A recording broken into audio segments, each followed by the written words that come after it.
Bienvenidos aquí a Coloquios de Paz y Guerra, este espacio donde siempre, todos los jueves a las 8:30, construimos un conversatorio para que ustedes junto con nosotros aprendamos de los procesos que se adelantan en paz y sobre todo también de la guerra, porque hablar de guerra es hablar de la historia de nuestro país, de hablar de los procesos que construimos y de lo que tanto hemos luchado aquí en nuestro país y sobre todo en Antioquia. Como siempre en nuestros programas con mi compañero, con Luis Guillermo Pardo, él es el ex asesor de paz para el municipio, para Medellín y para el departamento de Antioquia. Luis Guillermo, bienvenido. Daniela, es un gusto volver a estar acá. Es hablando del tema que más convoca a los colombianos, que decidió tal vez la última elección presidencial. El tema de la guerra, el tema de la paz.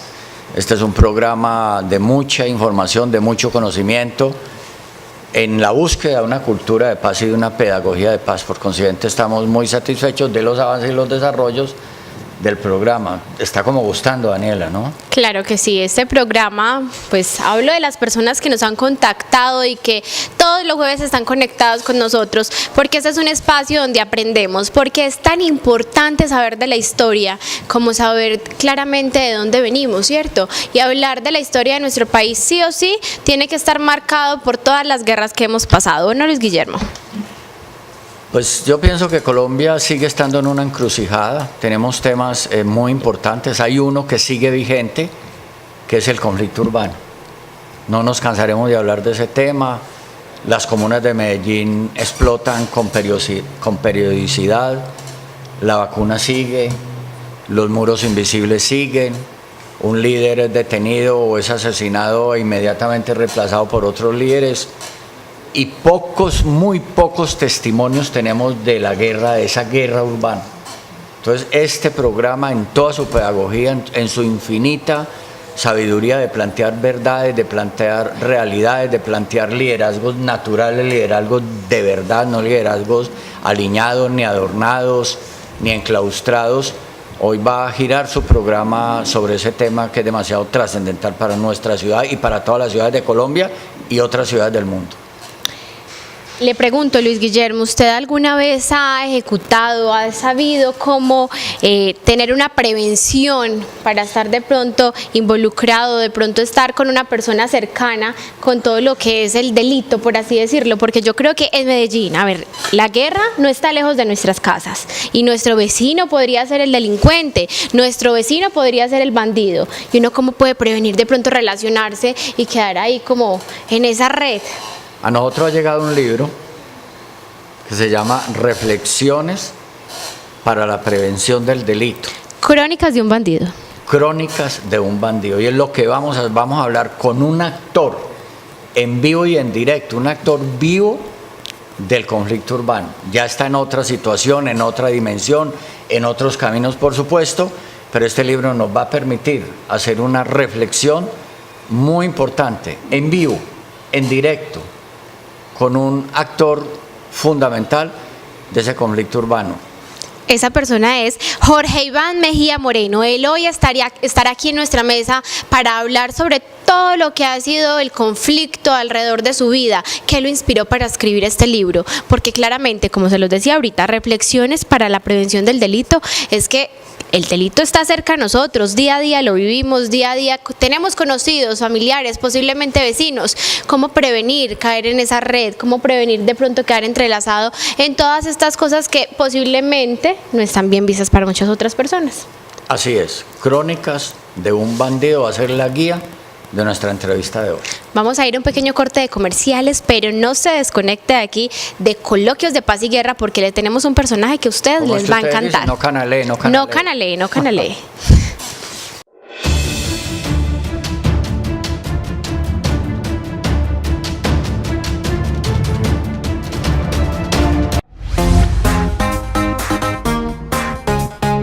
CNC Clasificados. Ofrezca sus servicios. Su inmueble, arriéndelo. Eso que no usas, véndelo. Ofrezca o consiga empleo. Venda por televisión. Lo mejor para comprar, lo mejor para vender. Comunícate ya al 422-9958 o al WhatsApp 319-377-4376. CNC Clasificados, de todo para todos.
En CNC te acompañamos siempre.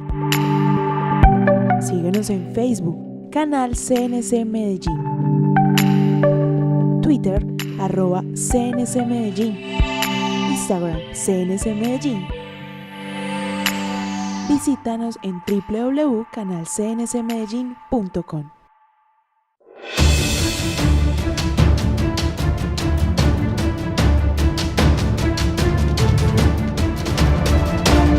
Para usted que se acaba de conectar aquí con Coloquios de Paz y Guerra, recuerde que este es un espacio donde hablamos de procesos de paz, pero para hablar de los procesos de paz, claramente hay que hablar de la historia de la guerra en nuestro país. Hoy con nosotros un hombre que es un escritor, aprovechó su tiempo y sus relaciones para escribir unas crónicas donde contamos historias de la vida real, ojo, de la vida real, de esas que todos los días se ven en nuestro país, sobre todo también en nuestra ciudad Medellín.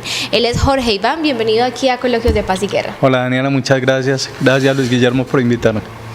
Bueno, hoy vamos a tener un tema muy importante porque él es el escritor de un libro, el cual me impacta leerlo, porque se llama Crónicas de un bandido, reflexiones para la prevención del delito. Uno puede interpretarlo de muchas formas, pero Luis Guillermo, ¿cuál es la forma más apropiada de pronto interpretar este título?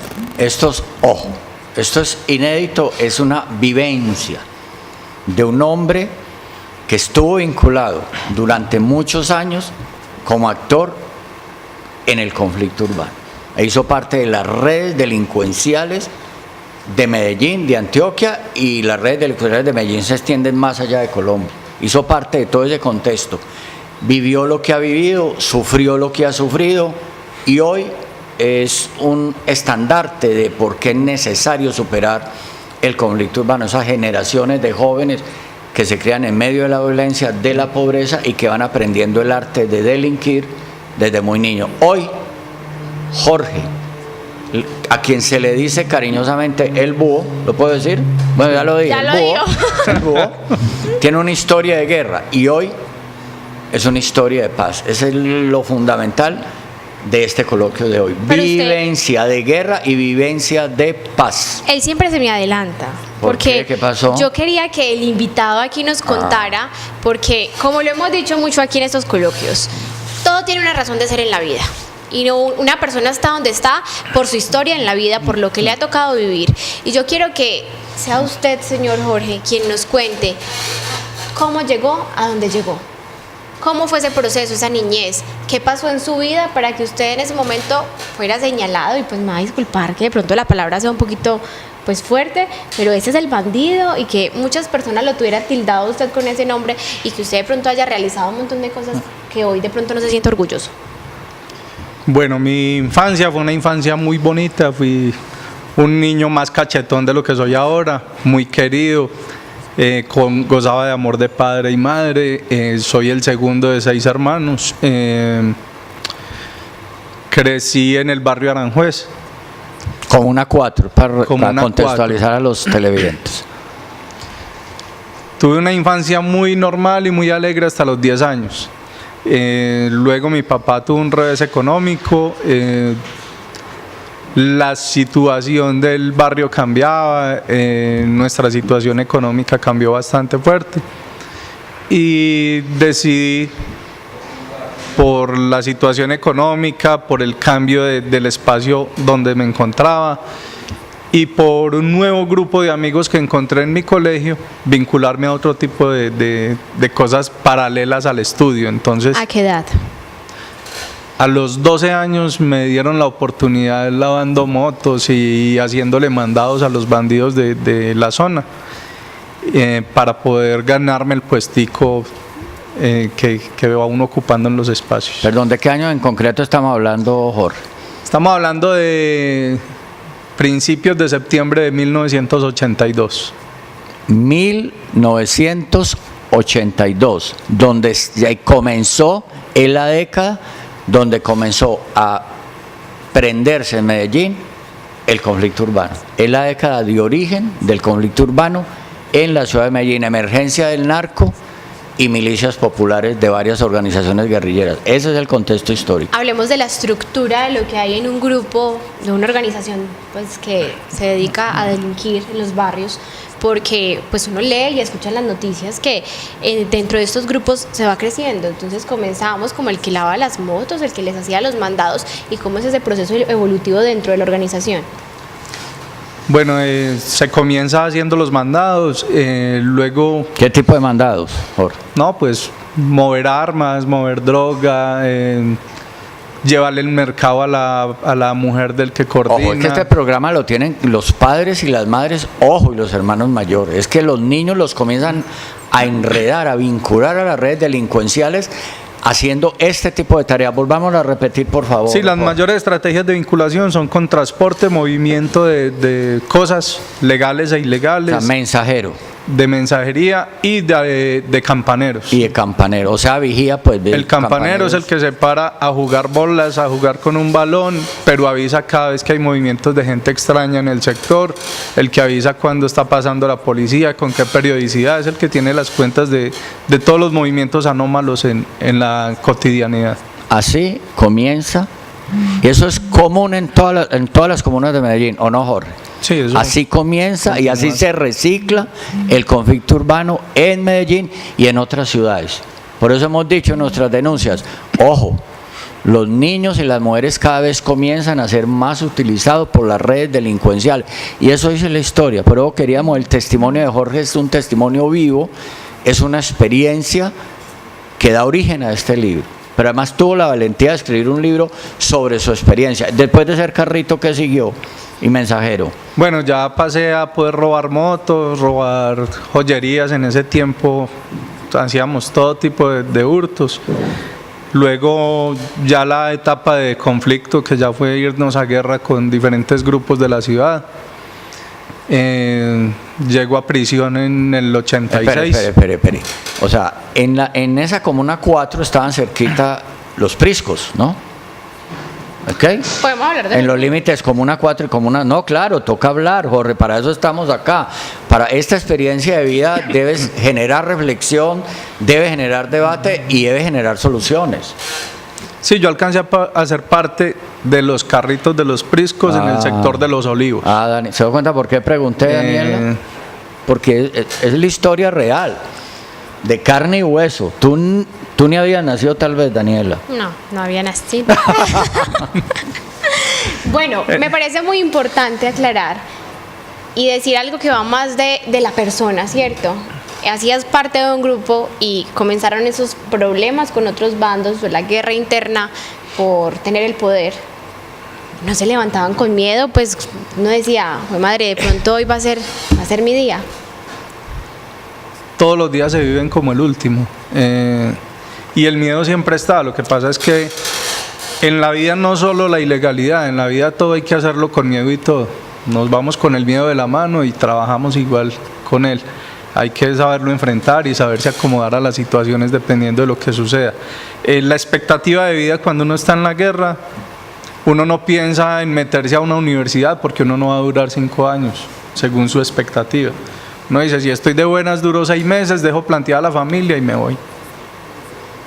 Ojo, coloquios de paz y de guerra. O sea que desde la década de 1980 hay muros invisibles en las comunas de Medellín.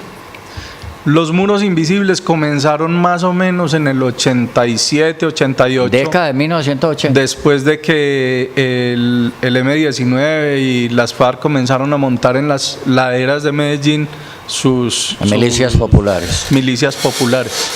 Allí se les dio instrucción política y militar a los muchachos y ellos fueron los que comenzaron a estructurar los temas de sectores. También es coincidente con que es cuando comienzan a llegar la mayor cantidad de desplazados a la ciudad. Una ciudad que nunca se preparó para atender el desplazamiento, que recibimos por cada ladera de nuestra ciudad, recibimos desplazados de diferentes regiones de Antioquia. Y llenos de necesidades. Acostumbrados a vivir en la amplitud del campo, a tener habitaciones para cada uno, llegaron a vivir en unas cajas de madera pequeñas. Llegaron sometidos, abusados y ofendidos por otros grupos, que la única diferencia era el brazalete, pero todos llegaron a atacar al campesino. Cuando ellos llegan allí y empiezan a vivir en esas cajitas, las defienden con dientes y colmillos. Jorge, en sus inicios, esto también para claridad de nuestros televidentes, Coloquios no es un Twitter, Coloquios no es un Instagram, Coloquios es reflexión, análisis e información. Eso lo queremos dejar completamente claro, porque la verdad y la cultura de paz está por encima del rating, Daniela, eso toca decirlo con todo cariño y por eso es tan importante este programa. En sus inicios, ¿ustedes vacunaban religiosamente a los habitantes de las comunas donde estaban o eso fue luego cuando las milicias también comenzaron a hacerlo? Expliquemos históricamente ese tema, Jorge. En los 80 no se vacunaba. Okay. A inicios de los 90 comenzamos la guerra en mi zona, por ejemplo, a mí me tocó combatir las milicias del pueblo para el pueblo, del Valle de Aburrá y las metropolitanas. Y nuestro argumento de combate era que no queríamos vacunas en nuestro sector. Milicias que luego del M-19 comenzar el proceso de paz en Colombia, que luego siguió el EPL, el PRT, etcétera, se desmovilizaron en 1994. Jorge, sí, las correcto, combatimos, ¿no? Hasta el 97. Y luego quedaron restos y bueno. Quedaron como COSERCOM legalizadas y tuvimos dificultades con ellos hasta el 97. Luego llega la regulación que... Qué horror, Daniela, dificultades. ¿Qué quiere decir dificultades, Jorge? Digámoslo tranquilamente.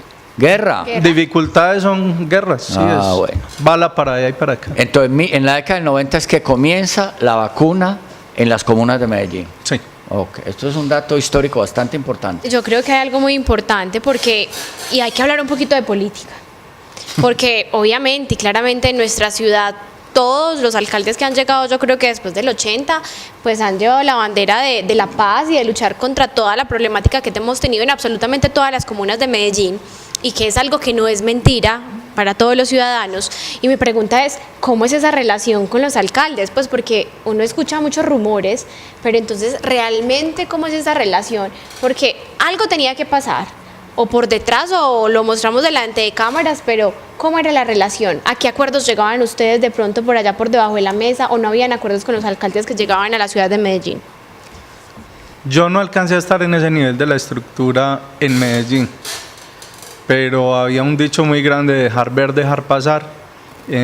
Una alcaldía es un periodo muy cortico, no se combate directamente, se atacan otros temas, se abordan otras cosas que generen impacto.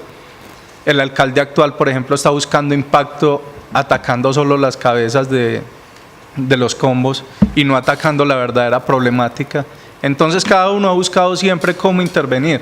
Recuerdo que a finales de los 90 se montó la Asesoría de Paz y Convivencia, donde se atacó directamente el problema como tal, donde se buscó la armonía entre los muchachos, donde se trató de evitar el tema de las bandas, de las fronteras barriales, y donde se les buscó alternativas de solución acordes a ese momento de la ciudad.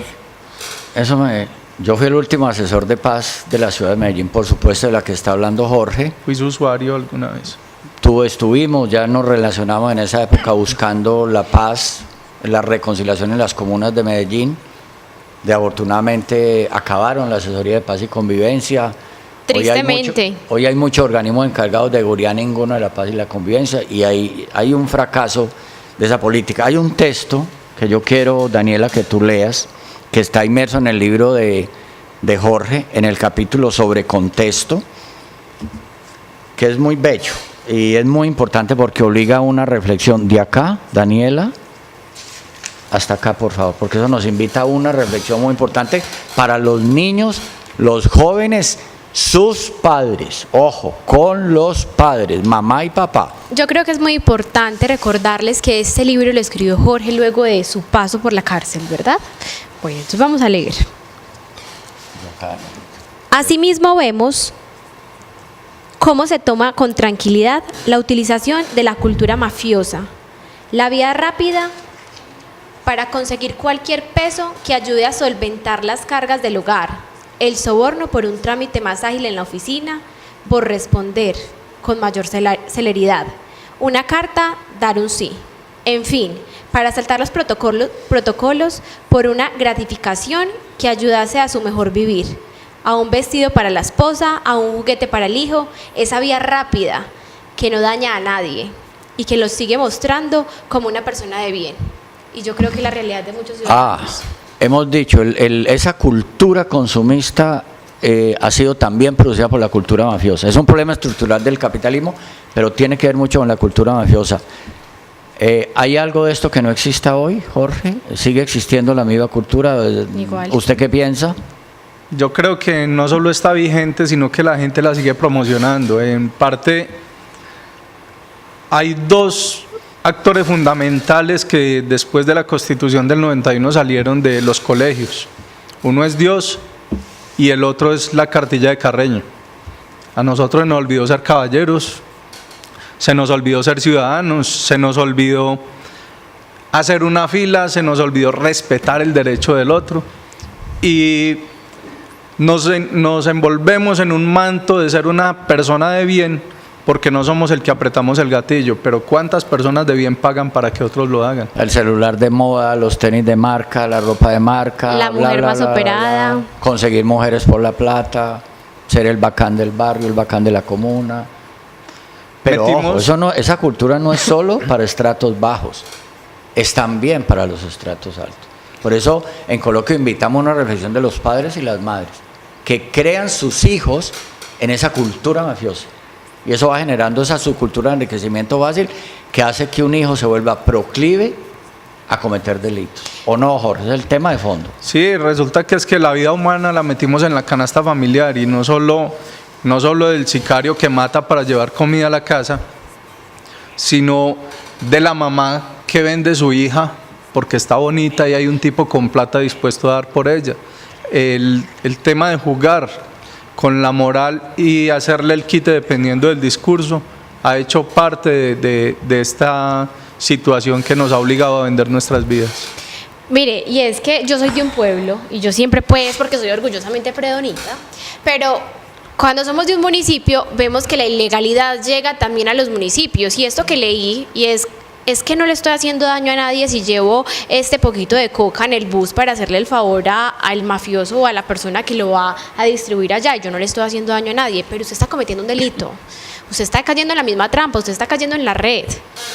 Claro, es que por eso este párrafo en la página 151 del libro Crónicas de un bandido, aunque la carátula no ayuda mucho porque el negro con el gris no deja que sea que tenga mucha, que se lea fácil. Jorge dice de este tema que tiene que ver mucho con el conflicto urbano, quien lo creyera. Hay un tema que no vamos a poder abordar hoy, pero creo, Daniela, que amerita una segunda Te tenemos que entrevista, volver a invitar. que es el tema Con gusto. del contexto hoy del conflicto urbano en Medellín y de un tema de un nuevo sometimiento a la justicia para las bandas criminales. Ese tema puede ser para una segunda parte, Daniela. Claro ¿no? que sí, pero antes de finalizar este Sí, Jorge coloquio, nos acepta la invitación Jorge, nueva. yo quiero que brevemente, yo no conocía tu libro y ahorita lo estaba ojeando aquí, quiero que le digas a los televidentes cómo nace este libro, brevemente, porque los tiempos en televisión son muy cortos y porque me parece muy importante que los padres de familia, no solamente en Medellín, sino en Colombia, aprendan de estas crónicas que tienes aquí plasmadas.